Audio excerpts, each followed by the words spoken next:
So we're in the hospital, and it was bad. Like, they put in all these tubes and all these wires into him to keep him alive and pump fluids. And I remember one night a nurse came in and she said, "You guys need to stay the night."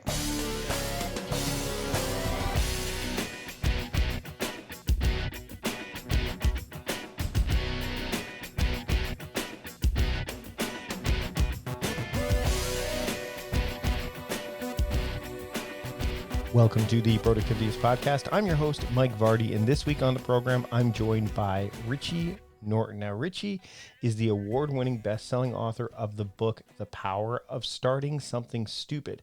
He's an international speaker, including TEDx and Google Startup Grind, and a serial entrepreneur. In this episode, we talk about the power of starting something stupid. We talk about the genesis of that and some really personal stuff that he gets into. So let's just get into it. Here's my conversation, a very productive conversation at that, with Richie Norton here on the Productivityist Podcast. I'd like to welcome Richie Norton to the Productivityist Podcast. Richie, thanks for joining me today. Oh, man, I'm so excited to be here. Thanks for having me on. It's an honor. So one of the things I want to get out of the way right out of the gate is product. People have a problem saying productivityist sometimes. So I'm a huge fan of portmanteaus, and yours is definitely in that vein with, product and proud. Yes. And productivityist, people like productivitist. So believe me, I was sitting there going, I can't say product. I can't say proud out. It's got to be product. So is that ever Whenever come back to bite you in the ass every once in a while where you're like, oh man, someone's going to say it wrong? It's so funny. I'll say product, and they'll go, "That's not a Canadian accent. That's not an American accent. What is this person saying?" No, if it was a Canadian accent, I'm Canadian, so it would be product. Yeah. That's what it would be. Okay. About house prude. That's what it would be. There you go. So, it's like, no, it's proud. Like your product you're proud of, okay? I have to explain it every time. It's so funny. Well, thanks for joining me. Yeah, thanks for joining me today on the program. So I've been aware of what you guys have done for a while. I was at Vid Summit back in 2018. I saw you guys had a booth there. I actually have one of your I've attached it and actually I've since removed the other thing from it, but yours is attached to my keys. Like I've got the little lanyard thing that that's cool. Well, and the reason, so what I like about products, and you guys have this nailed down, is there's that visual trigger that a product can create, right? So with Pat Flynn's Switch Pod, Pat and Caleb did the Switch Pod, there's a visual association with that, meaning that's the thing I use for this thing. And then there's John's Freedom Journal, and that's like, this is what this thing is for. There's something about a tangible product, whether you're creating it or someone else has, that it creates for me, it creates this almost kinesthetic trigger. Is that one, like, what do you think about that, first off? And secondly, why would you, what led you to want to help people bring products, proud and, beyond proud, to life? Yes. That's a great question. You're spot on. And ultimately, I want to give people their time back. So people who are in the digital world, they're doing their best with that, right? With courses or whatever they're trying to sell with digital products. It's just that now it's been so long, people actually love, or they're delighted with getting a physical product. And so we're helping digital entrepreneurs provide physical products, but without all the headaches of having to do all the work which comes with the physical product. So we're literally helping invent it, prototype it, manufacture it, package it, ship it, warehouse it, and fulfill it. So literally, someone like my good friend John Lee Dumas, who you mentioned, and Pat Flynn, can do what they do best and talk about it and sell over their podcasts or through email or whatever. Like, there's a ton of work in it, but people build entire businesses around the back end. And I'm just like, I know how to do that. Why don't we just do that for people? So that's what's happening. And you're totally right. Like, if you think about, let's talk about some super, super famous people that I'm not working with, but just as an example, Dr. Dre, the guy made tons of money with music, but made way more with his headphones, Beats. You talk about, what's that Kardashian girl that has the makeup thing. All of a sudden, she's a self-made billionaire. Right. It wasn't from her fame. I mean, the fame helped. Like, they go hand in hand. It's that tango. But it was the product that brought her that wealth. And so it's actually super important if you want to build your digital presence. a physical presence helps. Plus, I've heard people say like I have a book, people have books. If you're in someone's home, you can't buy that kind of awareness and branding. Right. You are in someone's home. You are holding a thing on your keychain that I made. Now, I don't know if you're thinking about me every day. I doubt it. Maybe you will now. Well, no, but here's the thing is the reason I put it on there. And this is why I mean, you look around my office and people who've seen my videos and stuff, they see things like the Green Lantern stuff that I follow. I wear a Green Lantern ring that my family, my wife and kids gave me. It's because willpower is one of those things. And I love the Green Lantern. Not many people do. I mean, I was watching a video about all the old cartoons with the Super Friends back, and I'm dating myself a little bit, but the idea that the Green Lantern was very rarely featured, and a lot of people say power in a ring, really? Okay, come on. But the whole point of it for me is there's that willpower. The willpower is important to me. You look around, you see a whole bunch of things related to that and other things. I put that thing on my keys is because I want to make something. And by seeing that, it makes sure that I don't lose sight of that. That's amazing. Right. That's so, amazing. and to your point about books, and I'm glad you brought that up because you do have the book, The Power of Starting Something Stupid. And we're going to get into starting a whole bunch of stupid stuff a little bit later. But the idea of having a physical book, I mean, I look at my bookshelves and there are reasons that there are books that I physically purchased to have paper versions. That Ryan Holiday talks about this too. The idea of having something that you can look at and go, okay, oh, that's why that's there. So it's not just about the content inside of those pages, but it's what that book represents is so powerful. That's right. And if you look at the people, everyone has a different idea of what a cover should be for a book. It's just kind of a side note. But if you look at the people who put their picture on the cover, they are not doing that for ego. They're doing that for personal face recognition and branding. Right. That is what's happening. Right. There might be some ego in it too. But sure. Besides that. Yeah, except Ryan's book, Ego is the Enemy. That might be, which is actually kind of ironic if that's the way it works out. But so the other thing that we do though, in order to kind of create impact is we kind of look at values and virtues and things like that. You know, there's the book, The Road to Character by David Brooks. I'm a big believer of character integrity. One of the things I've got is called the annual axiom. That's part of my methodology. And I kind of look at sports teams as that, you know, like the New England Patriots of do your job and the Houston Astros for the longest time before they were successful, their motto was the process, which is kind of not terribly inspiring if you're looking at it from the outside in, but if you're inside there, you know that and the 76ers used it recently with trust the process. But you have a motto that kind of that for your life that has kind of helped. Really, it's kind of helped guide you, or at least make around decisions and stuff. I'd love for you to share that with the listeners here. Yeah, and this will help also answer the question of why I'm doing this business and others, really.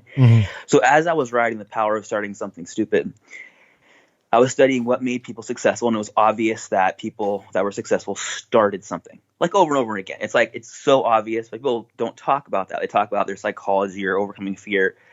Sometimes we don't talk about the fact that they actually started something, like something new.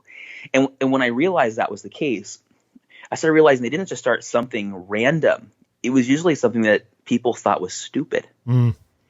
It was something that was crazy. It was different. You shouldn't do it. Someone else should do it, or it shouldn't be done at all. It was all those things. Everything from like the Model T to the telephone to Twitter, all incredibly, at the time, stupid ideas. So I decided to write a book about that angle of success. And it just like, you know, when you're in that mode, you're like, oh my gosh, everything starts with something stupid. Creativity starts at stupid. And if you look at the venture capitalists today, that the ones that were investing in, like Ben Horowitz and stuff, investing in, you know, Facebook and all these big tech companies, they'll say, if it was smart, it would have already been done. Right. You know, stupid is where the opportunity is. And it's not that it's inherently stupid, it's that people didn't see the opportunity yet. Right. And then stupid goes through this cycle of stupid, then everyone accepts it, it becomes standard. But then when everyone's now all of a sudden doing it and they see it as smart, it becomes stagnant and you start over again, or at least come from another angle. So this is kind of that innovation cycle.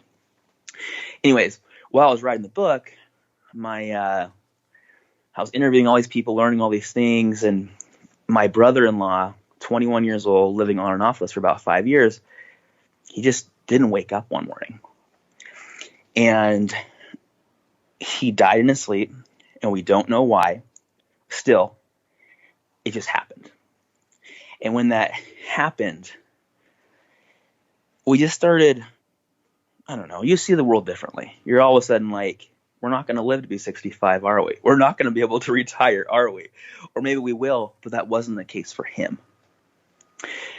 So as I was writing the book and thinking this, and I thought, wow, life is short. And even though that's cliche, it doesn't make it any less true. So I thought, well, maybe it's not just start something soon, but start it right now, not wait till you have more time, more education, more experience, more money. And that was the case for most people, including people like Steve Jobs. They just started with what they had where they were, and then it, built out over time. Anyways, with that in mind, a few years later, so we have 4 boys, and our 4th son, we named him Gavin after my brother-in-law who had passed away. And this little boy brought so much joy and happiness into our lives, of course. And he got this cough. And the cough, it was like any baby cough, like whatever. And we took him to the doctors. They said he'd be fine. It's nothing. But it persisted. And they said, you know what, maybe it's RSV. He'll be okay. Here's this and that. We took it seriously, but the doctor said it was totally normal and fine, just like any baby would have a cough. Well, at one point, I remember it got so bad, he was having a hard time breathing. We made one of those little tents, with lots of humidity in it, just trying to help him. And we're like, we got to go to the hospital. So we ran to the hospital, and we got there, and we thought we'd be in and out of there like all the other times. Hey, he's fine. But this time they kept us there. And when we were admitted, we didn't know what we were getting ourselves into. Finally, some doctor had the great idea to test him for something called pertussis, also known as whooping cough. And it was interesting because at that time in California itself, by the way, we were in Hawaii, we were traveling, we were in Utah at the time, but in California at the time, they had declared that there was an actual emergency across the state that people were getting pertussis. Mm-hmm. So somehow, I don't know, a traveler to Hawaii or whatnot coughed on our baby. I don't know. Something happened. Okay. So we're in the hospital, and it was bad. Like, they put in all these tubes and all these wires into him to keep him alive and pump fluids. And I remember one night a nurse came in and she said, you guys need to stay the night, which is a weird thing to say because we always stayed the night. That wasn't a thing, but it was a cue, right? She was letting us know this is bad. Man, so it's hard to say it every, you know what I mean? Yeah, no, I can imagine. I'm a father. I totally, I it's can't your worst imagine. nightmare, as a parent. So we pretty much know he's not going to make it, but we have every reason to believe he will. We have a strong faith. We have people, my wife's blogging. There's people all around the world saying that they're praying for him. Some guy in Istanbul says he stood up all night on this wall. Like, all these things. We're like, wow, so cool. Everyone's coming together for him. God will give us a miracle. Well, we're just like, my wife and I, even holding our hands across his little bed over him. And we just look each other in the eyes and we're like, whatever happens, we are not going to let this destroy us or our marriage. Because we knew that it could, right? These kind of things are hard. Mm-hmm. And, they came in with a crash cart. They're like, look, we have to have this here if you guys want it, but if you don't want to use the crash cart, we won't. And they basically said, I'm like, yeah, give him every fighting chance, whatever. They said, look, basically in the best way a doctor can, he's going to die. He's either going to die violently or in your arms. Mm-hmm. That was what they were communicating. So we decided to have them take out all the wires and the tubes, and I held him for a second, handed him to my wife. I put my hand on his little heart, and we just sang him lullabies while she rocked him to sleep. And, he never woke up from that sleep. And when he passed, as you can imagine, worst possible experience, as a parent. And we walked out of that hospital empty-handed, and we didn't know what to do, after that. In fact, before we walked out, my wife's like, we're holding him for as long as we could. And what do you do? Do you just leave you know what I mean? What do you do? And this angel of a nurse came in and said, hey, can I rock him? And she rocked him, and we just, we're bawling our eyes out. And, that kind of happened. But then coming full circle to your question, like my life's motto, a mentor of mine asked, like, well, what did you learn from this experience, from your brother-in-law passing away, from your son passing away? It was kind of a shocking question when she asked it. And my wife's like, I don't know, ask me in a year, And I'm like, I don't know, I made something up. But as I thought about it, and I was writing the book, I came up with what I call Gavin's Law, which is live to start, start to live. Because when you live to start those ideas, those stupid ideas that are pressing on your mind, you really will start living. So when you live to start those ideas, you start living. But if you think about it, the shortness of time that people have, however long it may be, people will go into their 60s, 70s, 80s, 90s, whatever, regretting that they never did that one thing that they could have done. And so that's where this idea of live to start, start to live came. And I just started to teach people, if you have an idea, start it right now. Here's how. If you don't have an idea, what will you regret in the future that you can start right now to sort of like kind of future pace and move on. But that live to start, start to live has just kind of permeated all the things that I do, to the point where when someone asks me, how can I start this stupid idea? I'm all in on helping them start it, but I quickly realized it wasn't the idea that they wanted to start. It was the lifestyle, the success that they wanted after that thing was successful. Right. And in psychology, it's actually called final cause. So I'm working on a book that'll come out in a long time. That'll be about final cause, and moving from distraction to action. We were talking about distraction earlier, right? Yeah, we're talking about kind of that whole idea. Yeah, Indistractable, yeah. Near's book. He's been on by this time this episode airs, he'll have been on the show, so I'll link to that in the show notes. Ooh, I love that. Very cool. But I realized then that I could start teaching people, even though I could help someone make millions of dollars with their product, which is not an exaggeration, by the way, this is literal. It wasn't what they actually wanted, and they didn't know it. They didn't know it themselves. So I started thinking, like, once this is successful, then what will you do? And they would say, travel the world with my family. You know what I mean? Yeah. Have time to do this and that, whatever it was. So then I said, well, why don't we bake that thing into your business model today? Essentially making your 5-year plan a no-year plan. It's inside what you're doing immediately. Because you can make money, but it doesn't mean you're going to be happy. Right. So this live to start thing, start to live, literally means too, also for me, don't defer the happiness you're trying to get through starting something stupid. It should be giving you that now. Meal planning is important because it prevents us from being a disappointed wreck when dinner time comes around and we have no clue what to make, or even if we have the ingredients to make the meal. It's a time and a money saver, but most importantly, it frees up valuable brain space. Creating a meal plan prepares us for the week to come and gives us peace of mind that we're organized and can feed ourselves and our family. That's why I do it, and that's why Plan to Eat helps me do it. Your subscription includes access to the Plan to Eat website and fully featured mobile apps on iOS and Android. And Plan to Eat gives you the tools to clip and organize recipes from any website, the ones your family loves and that fit your dietary preferences and needs. And you can create a meal plan around your schedule. Then what happens is the Plan to Eat software automatically creates an organized shopping list based on your plan. So sign up for your free trial at plantoeat.com/timecrafting. That's plantoeat.com/timecrafting. The coupon will be automatically applied to your account and can be used when you're ready to subscribe. It's valid for new customers only. Give Plan to Eat a try today. We're going to take a break from the conversation now to talk about our sponsors for this episode. And one of our sponsors for this episode is Woven Calendar. Woven Calendar is designed for busy professionals like me, like you, who want to make the most of their time, because time is money for you and for me.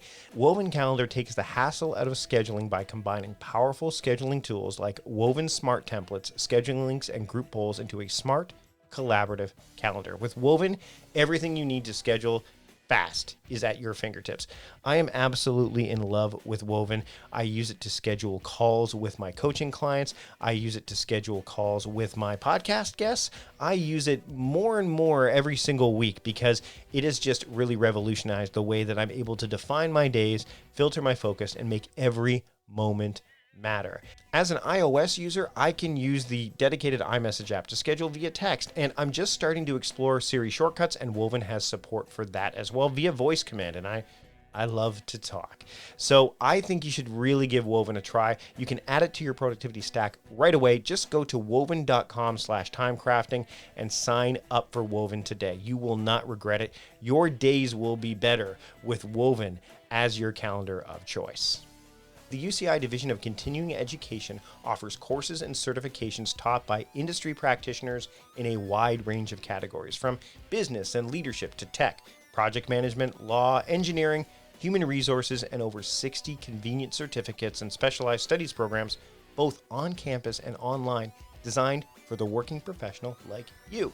100% online courses offer convenience and flexibility and a real immersive online classroom experience where you can even collaborate with your peers. And there's open enrollment. What that means is there's no application to complete at all. You just log in and sign up. You can advance your career in as little as 6 months. That's a huge time saver to becoming awesome, right? And you can pay for a single course or enroll in an entire certificate program. You have full control over your academic plan. And here's the thing. The UCI Division of Continuing Education can help you gain an edge in your career. They can help you make a career transition or simply help you become more knowledgeable. If you want to take advantage of this awesomeness today, registration's open. So visit ce.uci.edu/productivityist and enter the promo code TIMECRAFTING for 15% off of one course. That's ce.uci.edu/productivityist, promo code TIMECRAFTING, and get 15% off of one course. Now, this offer is only valid until December 31st, 2019 at 11:59 p.m., so you want to do this now. Register for a UCI Division of Continuing Education program today. Speaking of learning, I've got something that I want to teach you over a 30-day period. It's called 30 Days of Time Crafting, and it's my new program that's going to give you the foundational components of my personal productivity methodology and philosophy known as time crafting. Now, this is a fairly new initiative if you're listening to this right as this podcast comes out, but I'm really excited because it's going to be something that I'm going to be adding to and remixing and all that stuff over the life of the product, and it's only $5. It's inspired by a lot of different things, but if you go to productivityist.com/$5, and I'll put a link to this, of course, in the show notes, you're going to learn more about what this program has to offer, including what created the idea in my head to put this together in the first place. So if you want to learn how to theme your days, how to work by modality, the importance and benefits of productive journaling, building routines, all that stuff, over a 30-day period, which you can take all at once over a 30-day period, or you can spread it out however you see fit, however you learn best. This is the way to do it. In fact, you won't be able to buy any other digital products from me other than 30 Days of Time Crafting going forward. So if you want to get the basics of time crafting and start to build from there over a 30-day period, check out 30 Days of Time Crafting today. That's productivityist.com/$5. It's the $5 guarantee, and it's the best $5 you can spend today. All right, now it's time to mention my Productivityist podcast pick of the week, and it's a new podcast, Soul and Wit, by my friend Courtney Carver and Bailey Carver as well. They talk about simplicity, wellness, happiness, and secrets to living a life that you love. I'm really in tune with what Courtney has talked about. I've known Courtney for a number of years. Great friend. I'm really excited to see her entering the podcasting fray. It's something that I know she's been thinking about doing for a while, and we've chatted about it on a few occasions. It's this mother-daughter duo, and when Courtney explained the idea to myself and a group of friends, one of whom will be next week's Productivityist podcast pick of the week, I was just saying, yeah, you got to go for it. So I'm really glad that she got this thing going. Her and Bailey got this going. I mean, as of this recording, they're only 7 episodes in, so you can get into them. Each episode is less than an hour. Some are longer than others, but they're all really, really digestible. And they're just the banter and as you would imagine, the chemistry between the two of them is just it's amazing. So I highly encourage you to check out the podcast. It's called Soul and Wit. And of course, there's a link to it in the show notes, but check it out. Enter it into the podcast app that you're listening to so you can subscribe to it today, because Soul and Wit is my Productivityist podcast pick of the week. Now let's get back to my conversation with Richie Norton here on the Productivityist podcast. What I love about the motto, and this is kind of back to that whole annual axiom that I have, which is whatever it takes, no matter what, is there's a lot that can be put in there, right? There's so much that can be put inside of, the live to start to live. Because like you said, I mean, on its face, it looks like, oh, okay. But then when you dig in deeper, and I think that's what, to me, that kind of mentality, like having that as kind of your North Star or whatever, is far more powerful to me than any New Year's resolution. Because you can be resolute about that one thing, and then everything kind of, your decisions are guided by that, right? That's right. No, it's super powerful.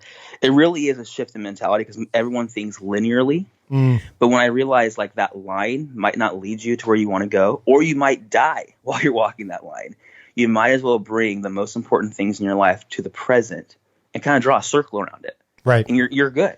Like no matter what you're doing, you still like, for example, someone will say, I have a 13-year-old son or daughter, and they say, I want more time with them. And they'll tell me this idea. And I'm like, that'll take 5 years for you to get the freedom you want. And your son or daughter will be gone and out of the house. And they wake up. Yep. Oh my gosh, you're right. I'm like, yeah, man, let's just, two people can be doing the exact same job. One has all the time freedom in the world. One does not. They can be making the same money doing the same job. It's just a matter of how you place yourself inside that operation. I told you before we started recording that I heard you on John's podcast. I was listening to, I'll link to that in the show notes as well. You've had many appearances, but I'll link to the very specific episode I was listening to. And then when that episode was, done, I'm like, okay, well, I've got a bit more time, and I put on Apple Music. I have a playlist, and I have playlists for every month of the year. And there's two songs that I tend to move to every month. And one is I Got a Name by Jim Croce, and the other one is Beautiful Ride from the Walk Hard movie. And Jim Croce, this is kind of it didn't even dawn on me until you started to share your story. But the idea of like Jim Croce died at, I think he was 30, and his son wasn't even born yet, and he had every intention. And I mean, the song "Time in a Bottle" is about him he can't wait to spend all of that time with his son, and he never got to. And then the idea of transitioning from, and the I Got a Name, if you listen to the lyrics of that song, it's like about, doing things and not wasting time. And then Beautiful Ride, which is, I mean, it's from Walk Hard. It's a comedy movie, but if you listen to that song, I don't know if you ever listened to it, there's like some real profound stuff hidden inside the humor there. So it was just a bit cathartic. You telling me the story, and then it's like, oh, yeah, so I love that. And I'm actually, one of the things I wrote down on my to-do list was find out, because I'm working on my book right now, if Jim Croce was, I wouldn't say obsessed, but how he was thinking about time. And not only that, and this is, I can think what you're talking about too, is legacy. And I think that what are your thoughts? I mean, you've kind of alluded to a bit, but the idea of legacy, because I mean, you can kind of try to shape it, but you don't get to decide it, right? That's true. You can do your best, but how they remember you is not up to you. So that's a good point. So starting, when you started working, I want to talk specifically about a very specific product that you worked on, because I think that there's some lessons here, and especially since I'm in this space, is when I saw John develop the Freedom Journal, I thought, oh wow, a planner, which now we've seen. I think there's like 300 plus planners that have been kickstarted, for lack of a better, I know. Everybody likes to recycle ideas, I can see the eye roll. Well, here's the thing, though. What's interesting is I've had people say, well, you should do a planner for yours, and I've thought that's stupid. That's a stupid idea based solely on. But so I want to. So how do you get past that bias of? Okay, because there's biases that show up with all this stuff. And especially when you're talking about Final Cause and all that, like the bias of, well, John's done it, Michael Hyatt's done it, all these other, who am I to do it? That's just dumb. It's a waste of, like, et cetera. How do you break past that? Because I think that's where people get stuck and they waste a lot of time. Well, that's a good question. And, look, for example, not like John invented the journal. They've been around for thousands of years. No, and that's the thing, too, is I actually had a conversation with someone about this. They're like, I'm like, look, let's face it. David Allen talks about the tickler file. That's been around since the 1800s. The time management problem, read Arnold Bennett's, How to Live on 24 Hours a Day, and you'll see, wow, these problems exist now. And that book was written well over 100 years ago. So nothing is really, like, it's not like these are new problems. It's just the different voices, I'll right? tell you this, like, John is so kind and so generous and such a huge abundance mentality. People reach out to him all the time saying, how'd you make your journal? And he's like, talk to Richie. Like, Yep. no, he doesn't. He's the ultimate transparency guy, right? Yep. Like, yep. so there's not a thing. So first of all, most people, like you're saying, I'm worried. Who am I? Most people don't really care if you do it or not. Right. But people really do appreciate if you say you were inspired by them or they taught you. Like, people love that kind of stuff, right? But whether you are or not, at the end of the day, and I know you probably think this way too, nobody cares if somebody else has done it. They want yours. Right. It's your audience. It's your angle. They might not you're aware of other people that have done it, but they're probably not. And if they are and don't want yours, they're not your market. Mm-hmm. Who cares? It's the people that want. And so, I mean, you can verify an idea through pre-sales. That's an amazing way to do it. But at the end of the day, if someone's worried about doing it because someone else who's more famous has done it, you might as well stop doing everything in your life because oh man, because I had a makeup line totally in mind, and then I forgot about the Kardashians. You're like, I'm eating Thai food. Oh no, some famous guy ate Thai food yesterday. I can't eat it. It's like, shut up, man. Like, you know, so it's okay. And I think it's. I mean, I was talking to somebody else about this. Is the great thing about the internet is that it's global. Number one, and also, so it's a very big pond. And I don't think it's so much about, and speaking to John, like about John, and I mean, there's lots of room, but not only that, it's like you said, it's not about the race to the bottom, it's the race for resonance. And I don't even think it's a race, but the idea of like your voice, what matters from your audience's perspective, from what people are looking at. So I think that, like you said, I think that's one thing that you can kind of use to break through that barrier of like, who am I to start this thing? Oh, that's stupid. Cause it's oftentimes, the other thing that can happen, and I'd love to hear your thoughts on this, is that the people that are close to you, those that are your family and your friends, and those that, they're the ones that are going to be likely in most scenarios to go, oh, you don't want to do that. Like when I left my day job at Costco and started this journey over a decade ago, be like, what are you doing? You got 5 weeks paid vacation. You're on the rise. Like, that's stupid. Don't do that. It's those people I think that are really close. And so I want to dive into that a little bit. How do you waylay against that? Because they're going to try to protect you too, especially if they see you doing something that they perceive as stupid.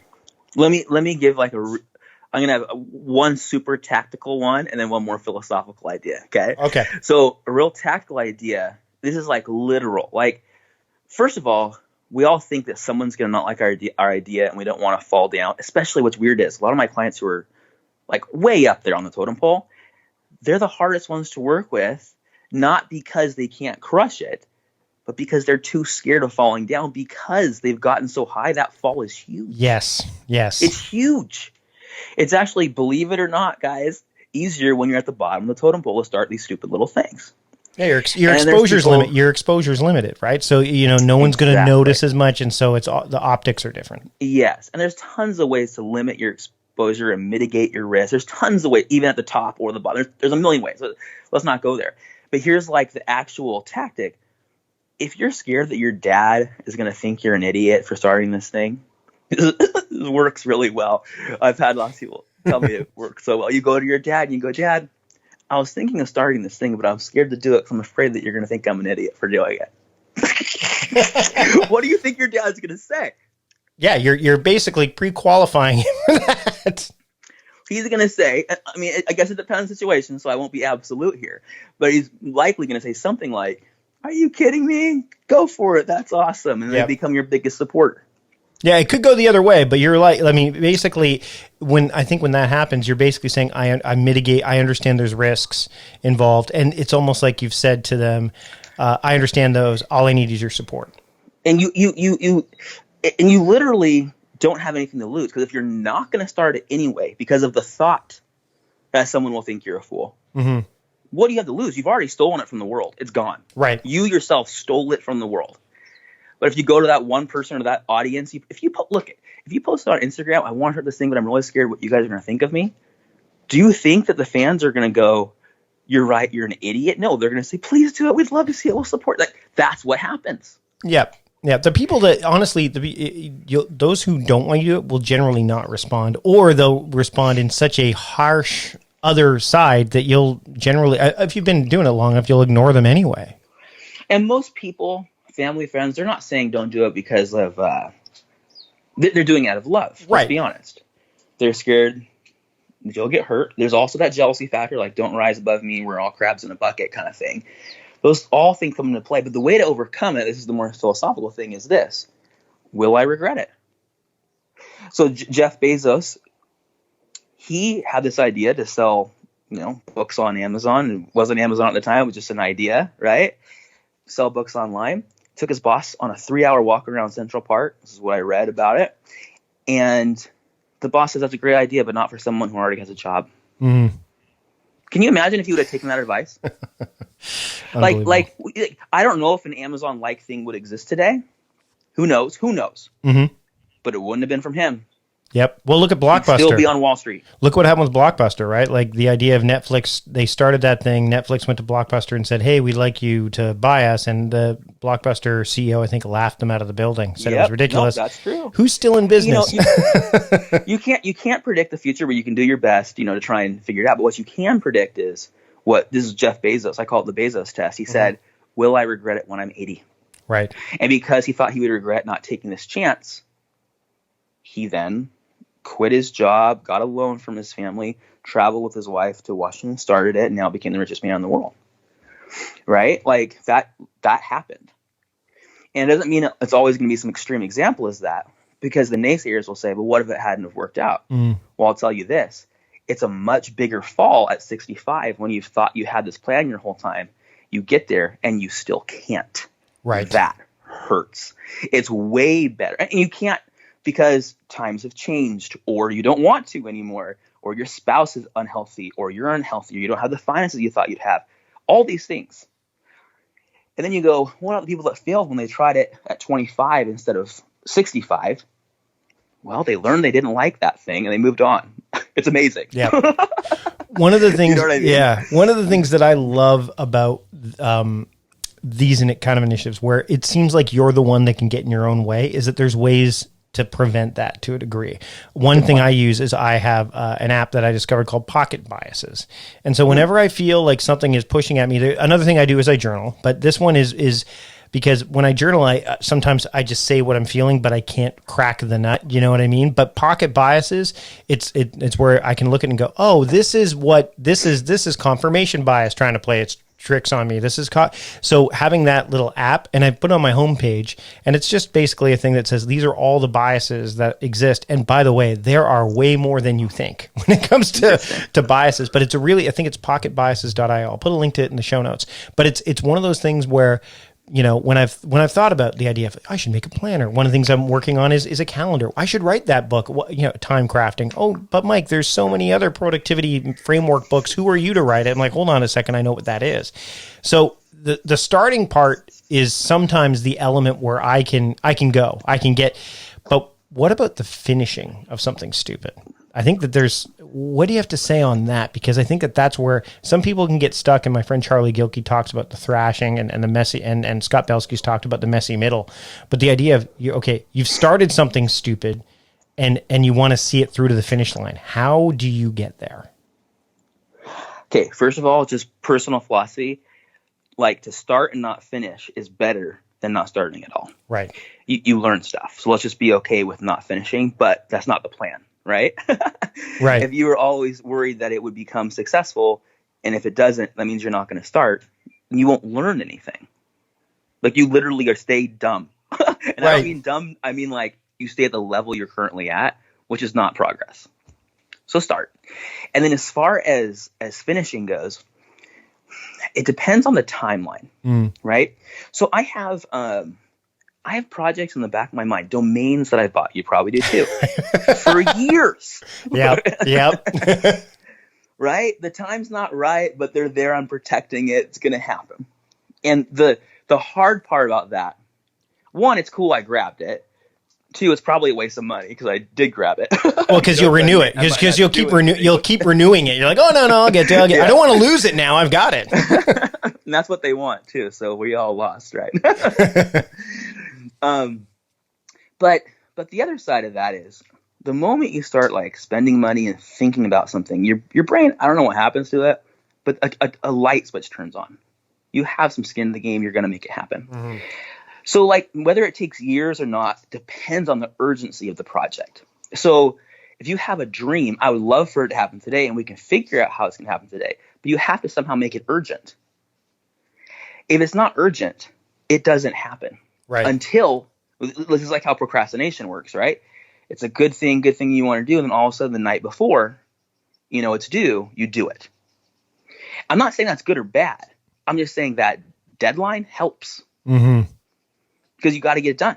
Well, and breaking it down to small steps does as well, because then they're doable. So you're slowly making your way to the finish line and so that way you're seeing forward progress too, right?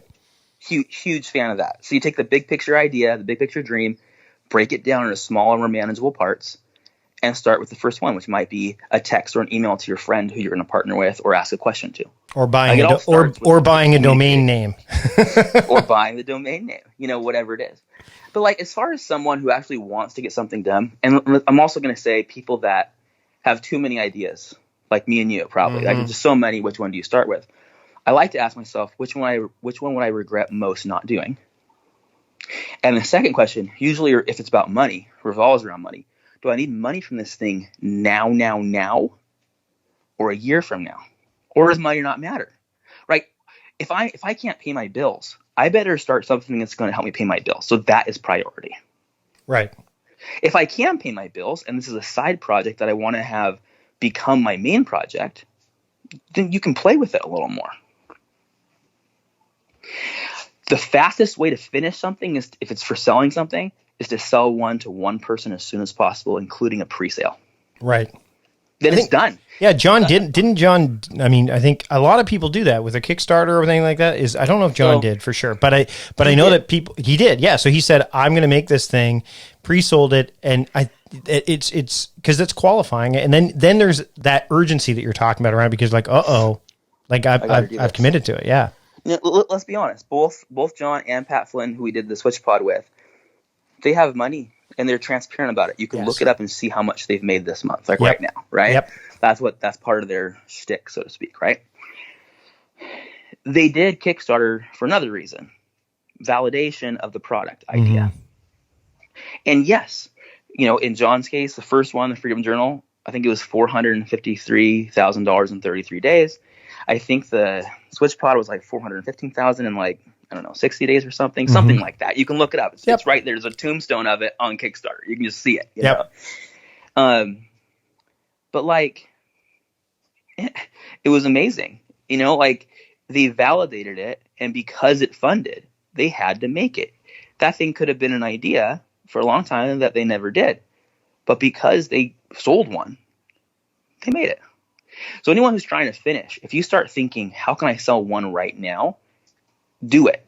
And then most people will think, yeah, but they start saying all this stuff they need, crazy stuff. I need a warehouse, and I need staff, and I need all this crap. And I'm like, what are you talking about? You know what I mean? Like, so we live in another century, literally. All that stuff can be outsourced on the cheap for next to nothing. Just see if people want to buy your product first through a pre-sale, a letter of intent, if it's like some kind of big thing with some big, you know, organizational corporate kind of thing, right? Right. That's it, man. Finishing is hard. You got to like stay the course and make it happen. These are all obvious things.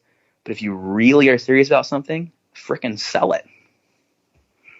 So before I wrap up, Richie, I want to find out from you, because someone's going to want to start something stupid right after listening to this episode. Yes. What's the first step that they can take to start something stupid now? So I created an acronym for the word START, and it was based off of what I saw people doing, including people that created movements like Gandhi himself. Like just anyone who started something crazy and it turned out to be successful, what did they do? And so I encapsulated it with this word START, which is an acronym for serve, thank, ask, receive, and trust. Literally, if you want to start something stupid right now, serve someone who's in that industry or whatever, the customer, whatever it is, with no hidden agenda. This isn't an I scratch your back, you scratch mine thing. This is straight up altruistic service.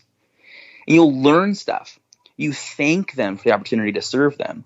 And this earns you the right at some point to ask them or someone for help with whatever it is. Most people go straight for the ask, and They say there's no stupid questions. Sure, whatever. But you can hurt a relationship if you ask too early or you ask the wrong way because you seem like a mooch. This is a real thing. Mm-hmm. You earn the right to ask. You earn that relationship, which enables you the ability to actually accept it and receive it well. How many times, you don't have to answer this, but how many times have you given someone like solid advice that you should have been charging, or maybe you normally do charge tons of money and they don't do anything with it? Oh, a lot of the time it happens. Is that frustrating for you just a little bit on some level? Yeah, it's kind of like productivity to me is like when I coach someone or I give them something, they're like, well, I tried it for, a day and it didn't work. I'm like, these kind of things take time to take hold. It's kind of like, actually sidebar, one of the domains I own is called the Productivity Diet. And the reason I haven't done anything with it, but I've kept it, is because it's a valuable domain name, is because I don't believe productivity is a diet. I think it's a lifestyle, kind of like, health and wellness. So I think one of the big challenges for people is that they figure that they can just, go on a quick productivity diet and be done with it, but that's not how it works. So yes, that's why I no longer do one-off calls with people, because it's it doesn't work. It's like going to the gym once and saying, oh, wow, I lost, 50 pounds. That's a good point. I like to think of it or liken it to just straight up, American or Canadian football, right? Where all these people are setting up the whole play. The quarterback throws the ball, the receiver catches it. But if honestly, think about if the receiver like knocked it out of the air on purpose, or caught it and put his knee down for no reason, or ran the wrong route, ran backwards. Everyone's like, what? Like, it would be extremely frustrating, if not like a riot. By the way, I'm a Bengals fan, so I see this a lot. But so like the win for the giver, the person sharing the advice, is that the person does grab the ball and take it to the end zone and score a touchdown. That's a win. You winning is me winning. Mm-hmm. And so when people go through this process and they receive some great advice from someone, that means they're going to like be successful with it. If they don't do anything with it, it kind of stops their ability to get help from that person again. And whether they realize it or not. Yeah, and it actually, again, back to the biases, if in my situation, I'll use myself as an example, is if they don't listen, I'm like, did I do a good job? Was I a good coach? Did I do the thing I was supposed to do? So it creates that too, right? You wonder. And so bringing it back to the football analogy, the quarterback's going to throw it to another receiver, or they're going to take you out of the game. Yep. And people don't think about it this way. We're just creating some kind of weird analogy around this, but like that's real life, man. Mm-hmm. People don't get it. And then once you've done that, serve, think, ask, receive, trust that you can do this over and over and over again.